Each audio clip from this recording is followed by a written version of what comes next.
The following program is sponsored by Friends of Life Outreach International. Coming up on Life Today. It's not just our passions, it's not just our personality, it's also our pain. Yes. That there's platforms that God gives us that are built off of our pain.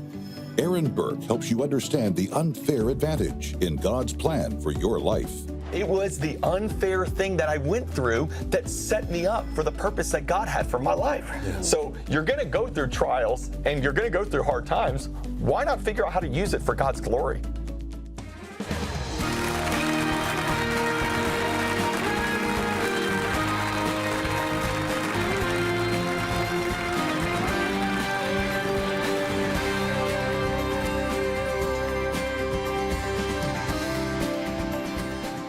Welcome to Life Today. I'm Randy Robinson. Tammy's with me. Good to see you. Good to see you. Yeah, glad you made it this week. I know, me too. A little dicey. It's a close call. Yeah, some fun travel this week. But you know what? We're glad you're here as well. And you know, in life, a lot of times we go through things that can hold us back. And we feel like we're hampered.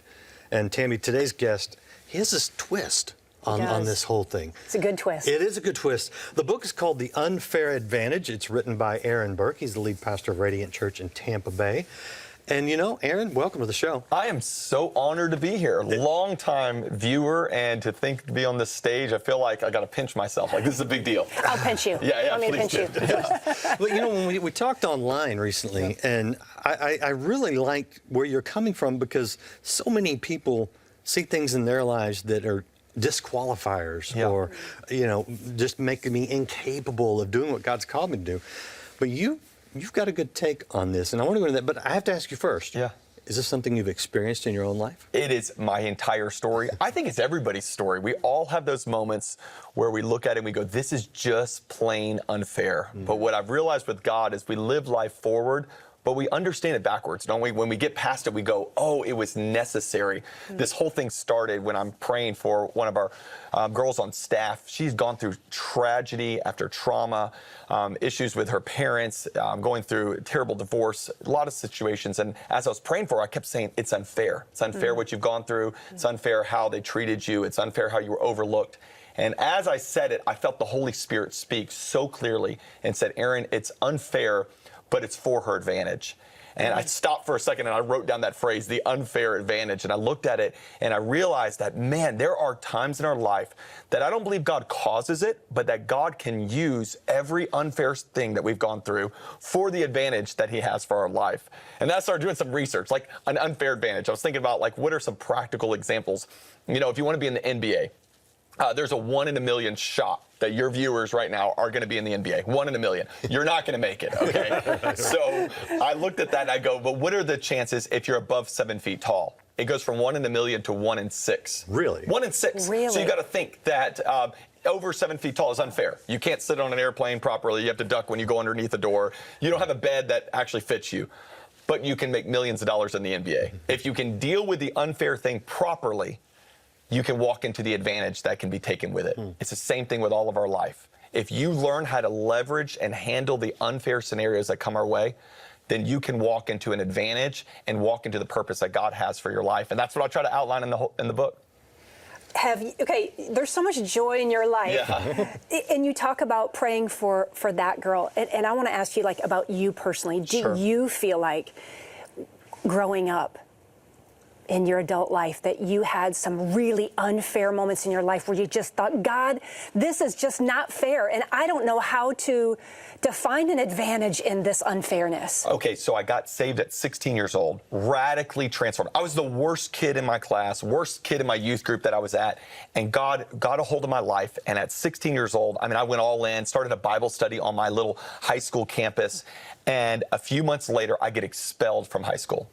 Can I ask why? Okay. Can I ask why? I really want to know. I don't want to throw the guy under the bus, but it was wrongfully done. Like, it was not, I didn't do anything crazy, but I got expelled. I got expelled a month before my senior, the end of my junior year, before I go into my senior year. I was just voted the senior class president. I was thriving. I felt like I was living in God's plan, and everything went wrong.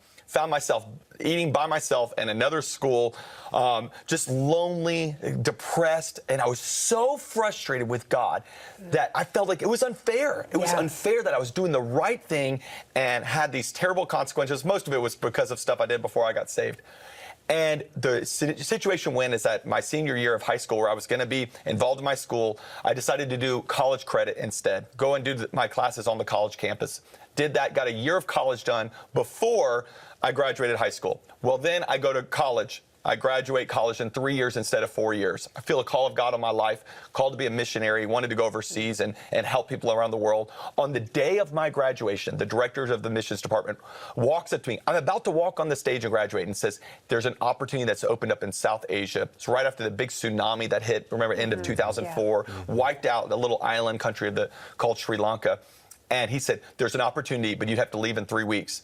All your expenses paid. We'll give you a salary. We want you to be there to minister on that island. Can you go?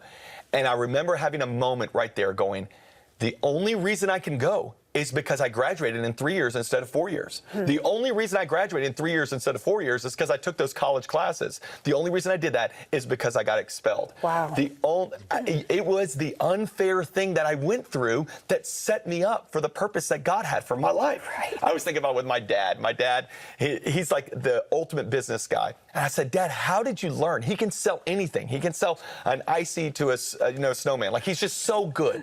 And I said, how did you learn this? And he said his parents went through terrible substance abuse, a lot of issues, and his dad was a compulsive, terrible gambler, gambled all their money away, and he would come home and there was no food in the fridge, and living on the streets of Hialeah. And he said, I would have to go and I'd have to find some mangoes or some avocados, and I would find them and I would go to the corner and I'd start selling them. And I realized I could sell, 4 of them, sell them for $0.25 a piece, or 3 for $4 for $1 or something, like do it some kind of deal. And he'd find a way to do it. And with that, he said, I learned how to do sales through the unfair scenario I went through. And I wonder how many people are watching this right now that are going, what I'm in right now is not right. I'm angry about it. I'm frustrated about it. Maybe it's the loss of a relationship, a diagnosis that they never expected. And they look at that and they go, there can't be purpose to it. The whole purpose of this book is just say, there's a purpose to the pain. Sometimes we won't figure it out until we get to heaven one day. Yeah. But I believe you can walk into purpose now. And that's what I do. I show the life of Joseph. Joseph's one of our favorite characters of the Bible. The Old Testament story, this guy who gets a dream in his heart at 17 years old, gets this desire to do something great, and everything goes wrong. Right. What do you do when everything goes wrong? You got to think, his family doesn't believe in him. He's sold into slavery. He's working for no pay. He gets wrongfully accused by Potiphar's wife. Potiphar, in this scenario with his wife, gets thrown into prison. It's unfair, unfair, unfair. And yet it led to his destiny. Yes. And I just wonder how many people, it is the pain that you're going through that if you can learn to leverage it, will lead you to the destiny God has for you. Yeah, there's some interesting things about Joseph you talk about that I want to circle back to, but there's also something you say that I think is important because you talk about victims versus visionaries. And a lot of times we are victimized in life, but you suggest in the book that you don't have to live there. You don't have to live there. We can make it all about this bad thing happened to me. Or you can sit there and go, what is it about this bad thing that could be used for a greter purpose? See, that's big. I think it's huge. You got to think of the worst trials that are out there, that people have gone through them. I was a youth pastor for years, and I had 2 different families lose 16-year-olds to cancer. Tragic. You got to think the worst scenario anybody can go through. And in those moments, I saw how 2 different sets of believers made 2 different choices. One of them to live so broken in their grief, and as a victim going, we'll never move on past this. And years later, probably 15 years past it, I still follow that family, and they've never been able to get a vision of how, even in that trial, that God could use it for a greater purpose. But the other family, I saw them grieve. It's horrible. You never really get past that loss, but they learn how to walk, as you said, as a visionary to go, but what could God do to use it? And now that family is serving in youth ministry, going, even though we don't have our 16-year-old, we're going to invest in other 16 16-year-olds, and we're gonna show how to really help families during that time. And I thought how beautiful it is to use our pain for a greater purpose. But you've got to see past what you're going through. It's Joseph's story. He had to see past his current scenario and go, I'm trusting that despite what looks like chaos, that God's got a plan. Yes. Yes, he does. And, I've often said, even in my own story, Aaron, like I'm finding the purpose in my pain. Yeah. But I heard you once say, but how do we find, how do we find that? How do we find the purpose in our pain, not just focus on the pain? And so I think for me, that's something that I've had to do. Choices. It's all been a choice. Yep. And you're right that 22 years later, I can look back too and see God's hand in every season of my life. Right. Now, I didn't see it immediately, but I dreamed again. Just like Joseph, I dreamed again. I finally got to a place in my life where I wanted to dream again, and so I did. Right. And in that season, I was beginning to see new life coming forth from within me, and new things to say, and new ways to minister to somebody. Why? Because I had gone through this, and I wanted to use it for God's good. I just wonder if there's people watching even right now that you've gone through trauma, you've gone through trials, and you've been so defeated, and the word from God today is dream again. Have a moment where you do what Joseph did, where Joseph was discouraged. His brother said, there's no way that's going to happen. Yet the Bible says, and 2 verses later, it says, and Joseph dreamed again. Yes. He got a fresh vision to go, despite what anybody else says, here's what God can do. And I'm just believing that God's not done with your life. If you got a pulse, God's still got a plan, and that he can use this. I'm excited hearing people go through this book of people that are in their 60s, 70s, and 80s going, oh, you mean that if God still got me on the planet, there's still a purpose to it. And even the trauma and trials I went through are part of it. Yeah. I just think we've missed this. We think so much that we've told people that the way you find out God's plan for your life is you look at your passions and you look at your personality. So what are those things that make you come alive? And then how did God design you? What's that personality? And then I realized in researching this book and seeing people all throughout the scriptures, seeing your stories, seeing our stories, it's not just our passions, it's not just our personality, it's also our pain. Yes. That there's platforms that God gives us that are built off of our pain. So you went through that miscarriage and it's devastating. It's horrific. I'm not making light of it. What I'm saying is there a platform? Is there influence? Is there a way that God can even use that pain to do what he did with Joseph's life? That at the end of it, he said, what was meant to harm me, God intended for the good, which is of the saving of many lives. It's all eventually for his glory. Yeah. So you're going to go through trials and you're going to go through hard times. Why not figure out how to use it for God's glory? Yes. Yeah. There's something else you said that I'd never heard before, and we'll go ahead and stick with the alliteration here. Okay. Because a lot of times we see the unfair thing as our prison, which it was for Joseph, literally, but it was also preparation. It was. It was. And I didn't know this about the Egyptian prison system. Yep. Tell us about that. Okay, so if you don't know Joseph's story, it's wild. Joseph goes from, he gets a dream, nobody believes in it. He gets rejected,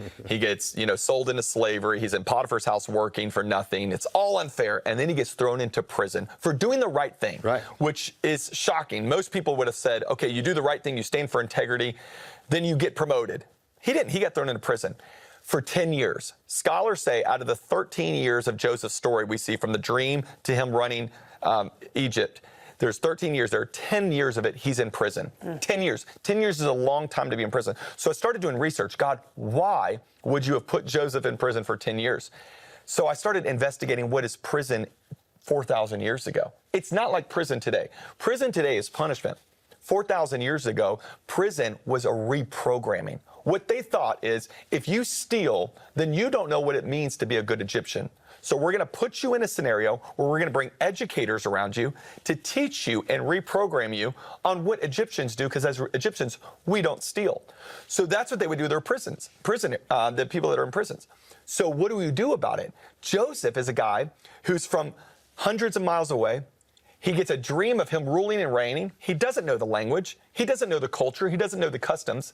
And God puts him in prison. He puts him in school. It's remarkable. Yes. And not just any, he puts him where the best educators would have gone, because that's where Pharaoh's prisoners would have gone. Yeah. Pharaoh's officials went. So he's in this for 10 years. You got to think, after 10 years, Joseph graduates with a doctorate degree on what it means to be an Egyptian. Wow, yeah. He thought it was wasted. It was not wasted. Nothing is wasted with God. In those seasons that we are behind the scenes and we feel like nobody sees me, nobody recognizes me, God's working behind the scenes. You remember years ago when you would go and you would get your, you'd take pictures on those little cameras and you know, you have to go and you have to get the film developed. Now I know there's a whole audience that has no clue about what this means, but back in my day, we'd have to get film developed. You go to your local drugstore and they would take the film and they would take the camera. You can't just open up the camera in the light because it would destroy it. Remember, they'd have to take it into a dark room. And what I saw is that it is always beautiful pictures that are developed in the dark rooms. It's the same with your life. The most beautiful things that God's going to do in your life are usually in the dark seasons of life. He develops us in those dark times so that when he does promote us, when he does give you that spouse that you're praying for, when he does give you those kids that you want so bad, when he does give you that church that you just feel called to pastor, when you get there, then you're ready for what he has. We all love the promotion. We're not on board with the preparation. No, and Joseph had to go through the preparation first. And haven't we all seen this with our lives? Yes. Like, I look at my life and I go, oh, looking back, God was preparing me. Can I give a crazy story? This is a crazy thing. I did an internship before I graduated. I wanted to be a missionary, wanted to preach all over the world. So I went to this church up in Portland, Oregon, that was known for missions work. And I said, I'm going to go and learn from them because a year later I'm going to graduate and I want to go around the world. So I go to Portland, Oregon. I go to sit down with the pastor. He goes, great, we're glad you're going to intern with us. We're going to put you with the kids department. I said, no, I don't want anything to do with children. Anything to do with children's ministry. I'm 20 years old. I know what's best. I said, I'm training to be an evangelist, a preacher around the world. Train me to preach. He goes, no, I'm going to put you for the next 6 weeks with our kids ministry. We're going to be putting on a VBS and you need to learn it. I was so angry. I remember sitting with that children's pastor for hours. He had terrible coffee breath. As I just listened to him talk about his passion for kids, and I couldn't stand it. For 6 weeks, we worked on this vacation Bible school. All these kids, 300-something kids came in. I remember I built a volcano through paper mache all summer long. I'm wasting my life building this volcano. We do this big VBS, put it on, I think, pointless time. A year later, I already gave you the story. Remember, the guy comes up to me and says, there's an opportunity for you to go overseas. You know what the job was? It was on a volcanic island in the Indian Ocean, this small island called Sri Lanka. And my job was to help pastor and minister to 5,000 kids that were affected by the tsunami. Wow. I get on the plane and I recognize God prepared me a year ago in the darkness of this little church in Oregon for what he had prepared for me in the future. I didn't recognize it. It was unfair. But then I had an advantage. Now I'm running 5,000 kids on this island. I go, I know what I'm doing. I've put on a VBS before. Nothing's wasted with God. Everything that you're going through right now, if you'll learn in those seasons to ask the question, I always ask God 2 questions. What are you trying to teach me, and who are you trying to connect me with? When you're in a dark season, those are the 2 questions asked. What are you trying to teach me? Because there's something inside of us he's trying to teach us. He's always trying to develop us internally before he uses us externally. And then who's he trying to connect us with? The kingdom of God is built relationally, and you have no clue. Just like Joseph's story. Remember 10 years? He had to learn something, and then he had to get connected with Pharaoh's officials. Both of them wouldn't have happened if he didn't go to the prison. Boy, that's encouraging. It's powerful truth, encouraging. And you know what? We have a situation right now where we look at it and we go, why is this going on? It's hugely unfair to these people that are suffering. And I think it's a lot of what Aaron's talking about. And I think the reason is so we can rise up and be the people that God has called us to be since the foundation of the earth, especially when Jesus walked, when he said, don't forget the poor. Watch this and you'll see how you have been prepared to be the church. Clean water is essential for life. But if you don't have access to clean water, you are left with water that has the potential of stealing your life. Mothers worldwide continue to struggle with the fact that they have no choice but to drink contaminated water. There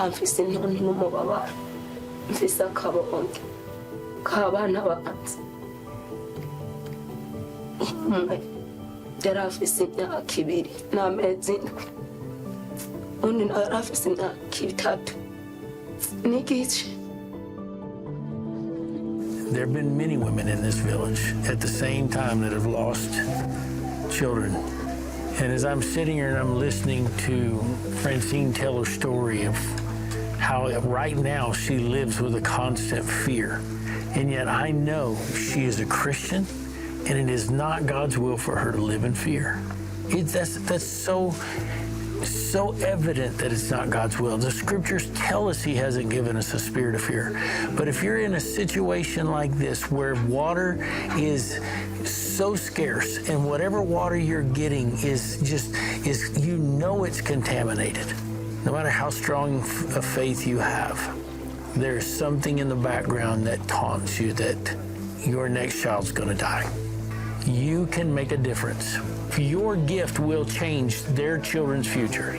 I'm asking you from the bottom of my heart, please join with us. Join with Water for Life.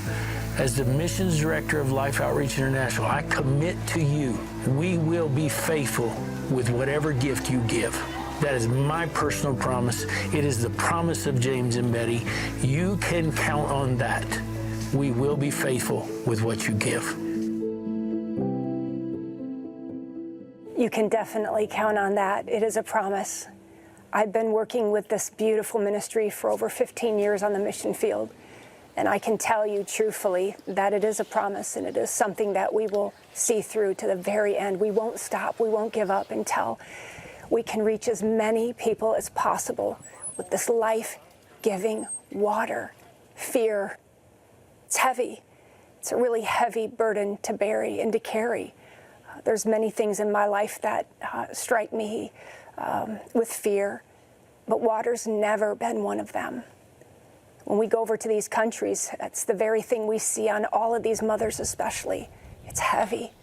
The fear is deep.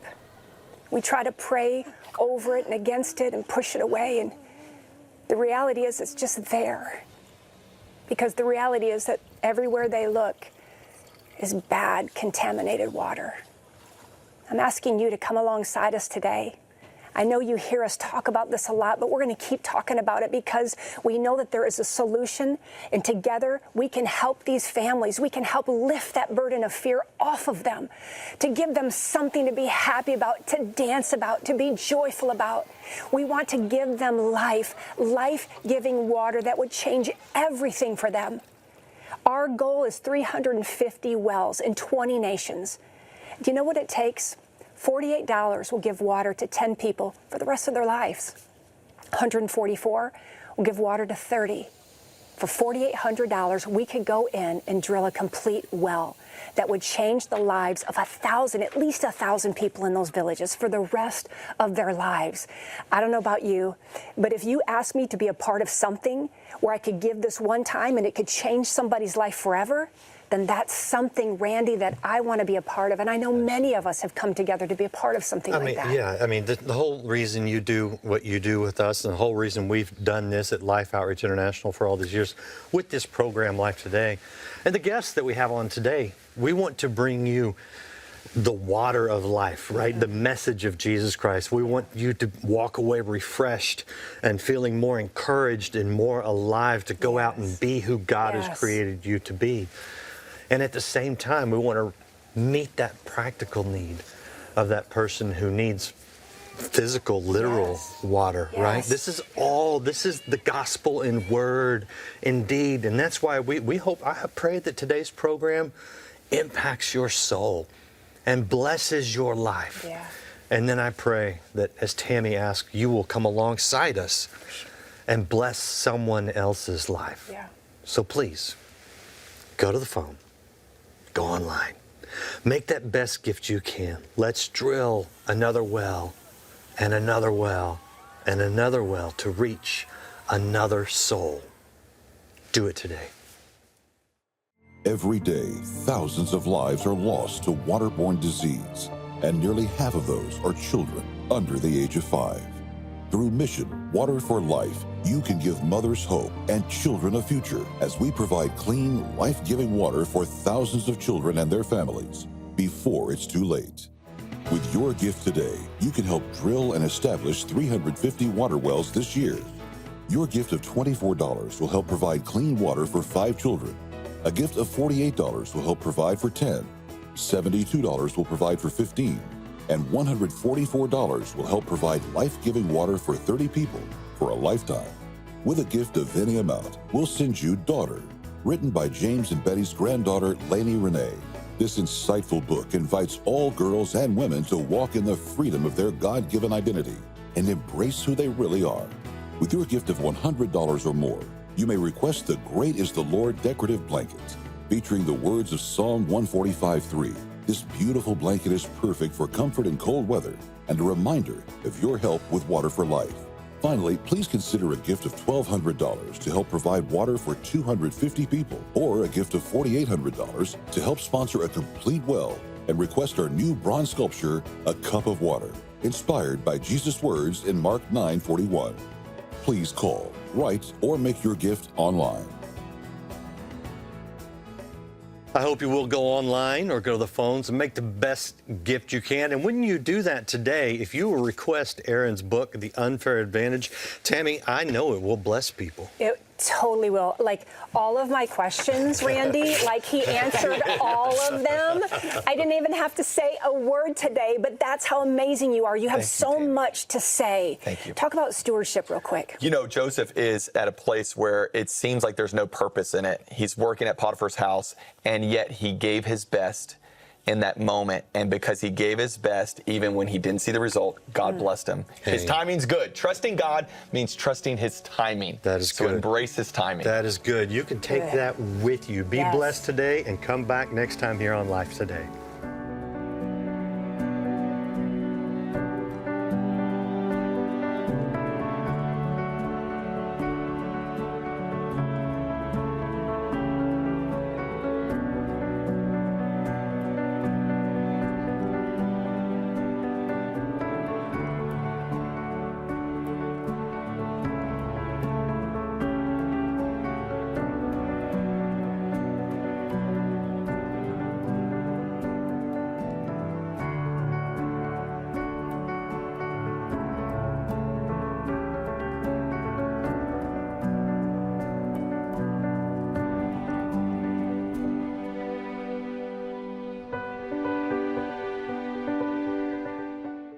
In a world where hard choices define our future, James Robison and Jay Richards present Fight the Good Fight, how an alliance of faith and reason can win the culture war.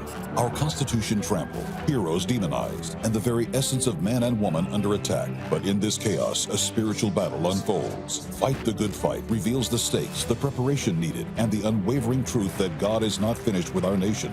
It's time to return to unshakable biblical principles and fight the good fight.